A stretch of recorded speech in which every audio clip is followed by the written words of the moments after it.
Vous êtes sur la chaîne du développement. Bonsoir et bienvenue dans cette édition.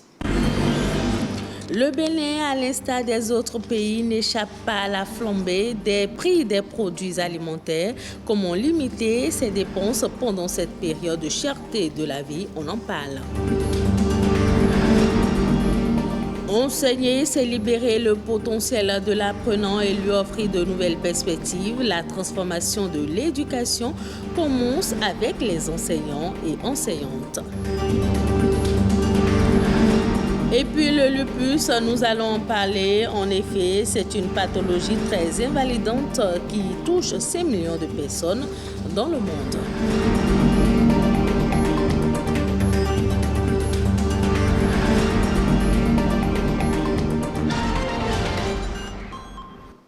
Bienvenue dans ce journal. La flambée des prix des produits alimentaires a accentué la cherté de la vie au Bénin. Une situation qui dure depuis quelques mois malgré les mesures d'exception prises par le gouvernement pour contrôler les prix des denrées de première nécessité. Comment s'y prendre pour ajuster son mode de vie et de consommation à son budget et ainsi moins dépenser? Élément de réponse dans ce reportage de Chalène Kendiro et Arnaud Avalan. La baisse du pouvoir d'achat. Voilà une situation qui rend la vie particulièrement difficile aux personnes qui touchent une pension, ont un faible salaire et les bonnes dames revendeuses.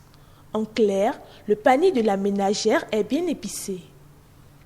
La forte inflation observée au Bénin diminue la valeur de leurs revenus et de leur épargne.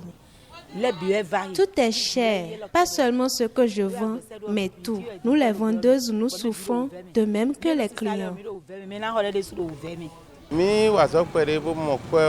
Le revenu de notre travail ne suffit plus pour les achats, donc on s'arrange de notre mieux pour survivre. Ce n'est pas que l'argent manque dans notre pays, c'est la vie qui est chère et ça pèse énormément sur nous. Voyez vous-même le prix du litre d'huile qui est passé du simple au double. La cherté, mais parfois je ne mange pas. Voilà. J'ai mes enfants qui ont fini l'université là. Avec le maigre salaire de ma pension de retraite, on vit de ça. Un fonctionnaire qui travaille, qui gagne un salaire, il ne mise que sur son salaire. Voilà que les choses ont greffé à tel point qu'il lui faut 3 fois son salaire pour vivre. Que va-t-il faire? Alors, c'est dire qu'on est en train de pousser indirectement les fonctionnaires à d'autres choses que l'État n'aimerait pas. La vie chère est donc de toutes les conversations, ce qui oblige le consommateur à revoir ses dépenses et à prioriser l'essentiel. Vous devez organiser votre dépense par rapport à ces revenus, mais également sensibiliser les différents acteurs de votre ménage sur ce que nous sommes devenus aujourd'hui et comment nous allons dépenser. C'est ça l'éducation financière. Donc il faut mettre l'accent sur les dépenses de nourriture, un repas équilibré. Deuxième priorité, la santé. Faites des petits gestes aujourd'hui qui vous permettent de ne pas tomber malade pour aller faire des dépenses. Et puis troisièmement, il faut investir dans les dépenses de l'éducation des enfants ou de soi-même. Il faut augmenter les salaires à la mesure de la cherté de la vie. C'est tout ce que j'ai à dire. Avec toutes les dépenses quotidiennes, hebdomadaires et mensuelles qu'un ménage est amené à faire au regard de l'inflation des prix, économiser peut sembler irréalisable, mais savoir faire des choix de consommation devient primordial pour allier envie et besoin. Enseigner ne signifie pas uniquement apprendre à l'élève une série de faits et nombres. C'est inspirer, libérer le potentiel de l'enfant et lui offrir de nouvelles perspectives. Les enseignants jouent le rôle de modèle et peuvent avoir des impacts profonds sur la vie de leurs apprenants. Marcel Betoro, Donatien Falola. La transformation de l'éducation commence avec les enseignants et enseignantes. C'est le message fort de cette énième célébration de la Journée internationale de l'enseignant. Initiée depuis 1994, de commun accord par l'UNESCO, l'UNICEF et l'Organisation internationale du travail, OIT, cette journée vise non seulement à valoriser les enseignants et enseignantes, mais aussi et surtout à mettre en avant le travail de la profession enseignante. quand on sait le rôle que joue l'enseignant dans une société, il n'y a pas celui-là qui ne passe pas par l'enseignant. Si tu es enseignant, c'est la vocation d'abord. Il faut d'abord aimer le métier. Sinon, c'est un peu difficile. Ici, par exemple, moi, je ne me sens pas comme enseignant. Je suis un collaborateur dans cette école. Il n'y a pas cette décision-là qu'on prend sans quand même. On ne nous impose rien en réalité. On demande d'abord notre avis, donc c'est la preuve que c'est nous qui faisons le travail et notre point de vue compte. Il revient à chacun d'entre nous de prendre conscience de la situation. Tu es envoyé à l'école pour apprendre et non pour faire autre chose. Le maître aussi, de son côté, à l'école, doit préparer la classe, faire ses devoirs, faire ce qui lui revient, rester dans les normes pour aider les apprenants à émerger. Je dirais que c'est un effort personnel que chacun doit faire à son niveau en tant qu'enseignant pour que brille désormais le monde enseignant. Pour y arriver, les acteurs du système éducatif ont besoin d'un accompagnement à divers niveaux. Aujourd'hui, l'enseignement se porte un peu bien par rapport aux années antérieures, surtout avec les réformes entreprises par le gouvernement. Sans enseignants, il n'y a pas d'éducation. Donc l'enseignant est au cœur de l'éducation. Et en tant que tel, nous demandons encore beaucoup de formation, beaucoup de recyclage pour un lendemain meilleur à nos chers apprenants. La question d'éducation n'est pas seulement le travail de l'enseignant. Appelons les parents à nous aider résolument. À l'école, c'est vrai, nous faisons ce que nous pouvons. Présentement, le maître n'a plus droit de faire usage de certaines choses. Tu ne peux même plus titiller un tant soit peu un apprenant de peur d'être incarcéré, tout ça. Donc il y a assez de choses qui limitent l'enseignant maintenant dans sa volonté d'aider ses apprenants à émerger. Le développement de tout pays passe par le développement de son système éducatif. Réfléchir davantage à l'intégration de l'enseignant pour l'atteinte des objectifs fixés par l'État serait un atout pour une éducation de qualité. Le lupus est une maladie chronique auto-immune qui peut atteindre n'importe quelle partie du corps. Cette pathologie touche 6 millions de personnes dans le monde. Les jeunes et les femmes âgées de 18 à 45 ans sont les plus exposés. Moudjid Wabi est rhumatologue. Il nous parle des causes, manifestations et des traitements de cette maladie. Le lupus, c'est une affection rhumatismale chronique qui attaque la peau, les articulations, le rein et le sang. Les causes, il y a une prédisposition génétique toujours, c'est-à-dire qu'il y a des familles, dans certaines familles de pères à enfants qui en souffrent. Les causes environnementales, c'est-à-dire la pollution, les microbes, les virus qui peuvent déclencher ces phénomènes qui entraînent le lupus. Il y a les chocs émotionnels, le stress au travail, à la maison, les conflits familiaux peuvent déclencher également le lupus. Les traumatismes, c'est-à-dire les accidents de la voie publique peuvent également déclencher le lupus. Il y a des manifestations articulaires. Et au niveau des articulations, ça peut se gonfler. L'articulation peut être très douloureuse.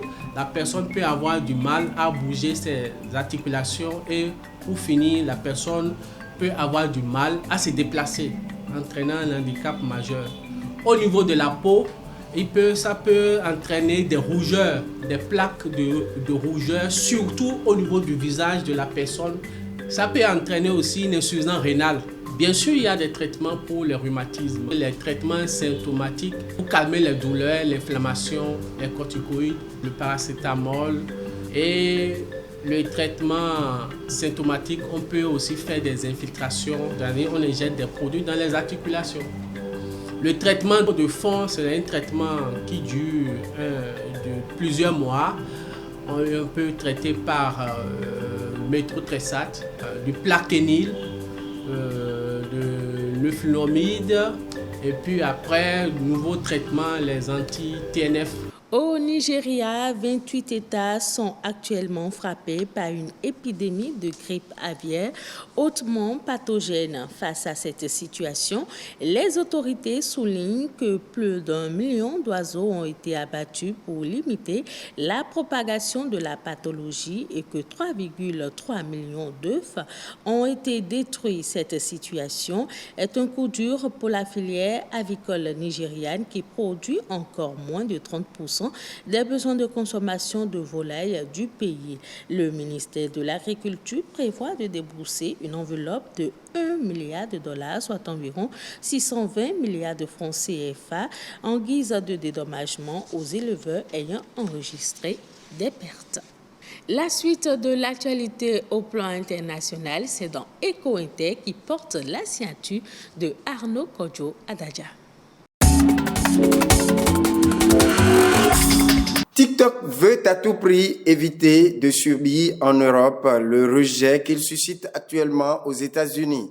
À sa demande, le patron du réseau chinois TikTok a été reçu mardi à la Commission de Bruxelles pour mieux connaître toutes les exigences réglementaires des 27. Les Européens avaient plusieurs messages à faire passer, d'abord sur la protection des données, un principe sacré et très encadré en Europe. Ensuite, sur les contenus déviants, les discours haineux, l'apologie du terrorisme, la pédopornographie. Les 4 commissaires sollicités ont insisté sur ces points précis en rappelant à leur hôte les 3 règlements européens que le réseau doit respecter. Celui sur le marché numérique entre en vigueur au printemps. Comme les géants américains de l'Internet, TikTok est effectivement surveillé de près par Bruxelles. L'application fait actuellement l'objet de 2 enquêtes en Europe. Le dérèglement climatique en 2022 a provoqué une succession d'événements météorologiques catastrophiques, tels que les tornades, les ouragans, les feux, la hausse du niveau de la mer, les inondations ou encore les vagues de chaleur ou de froid. D'année en année, la facture ne cesse de s'alourdir. L'ouragan Lan, qui a dévasté la Floride au mois de septembre 2022, est l'événement météorologique le plus lourd financièrement pour 2022. À lui seul, il représente près de 113 milliards de dommages. La deuxième catastrophe la plus coûteuse est la vague de chaleur et de sécheresse qui a sévi dans l'ouest et le centre des États-Unis avec un montant de 22 milliards de dollars. 165 milliards de dollars, c'est le coût des catastrophes naturelles aux États-Unis pour 2022. Il représente le 3e plus haut coût depuis que ces données sont suivies par l'Agence nationale océanique et atmosphérique américaine. C'est une très bonne nouvelle pour les salariés japonais du géant du prêt-à-porter Fast Retailing. Il augmente jusqu'à 40% les salaires de ses 8400 employés. Par ailleurs, il est à préciser que c'est une augmentation qui intervient avec pour objectif faire face à une inflation galopante et mieux s'aligner au niveau de rémunération pratiqué à l'international. Au Japon, les salaires sont en effet peu élevés dans l'archipel, même pour les cadres supérieurs, ce qui rend le pays peu attractif pour les talents étrangers. Également, la chute de la valeur du yen par rapport au dollar a aggravé ce problème. Le groupe espère que ces hausses de salaire vont inciter le personnel japonais à dépenser plus.